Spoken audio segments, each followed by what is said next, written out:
the national championship, you talk about moments that are just speechless, or where you just don't have any words to describe them.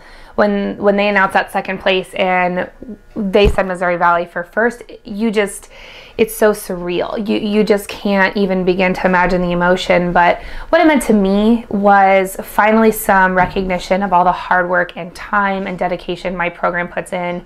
They're here 6-7 days a week on average.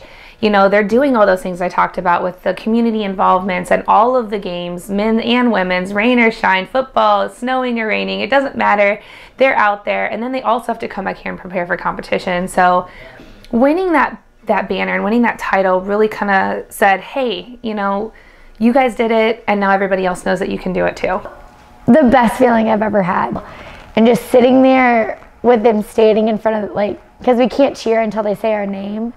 So like the feeling of them standing in front of us with that trophy was surreal. It was almost like I blocked out, like, for like the hour after we won.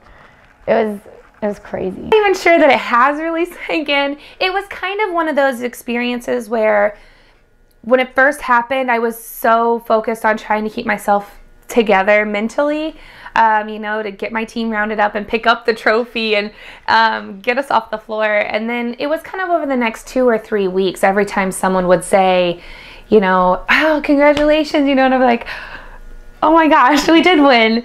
And just letting that sink in. So really it was just this wonderful over and over again realization each time someone would bring it up, and then remembering that. And then, you know, even I think it was like 6 or 7 months later that we got our rings, and seeing the ring for the first time, and then getting the banners put up. So it was like, it really is still just, it's still, even to this day, an amazing feeling every time someone recognizes the accomplishment. I think on the bus ride home is when it really sank in, because we had left the environment, and like us seeing the trophy, like going home with us, was the real fact of like, that's us, that we did that. So seeing it go home with us and not just carrying it around was more surreal.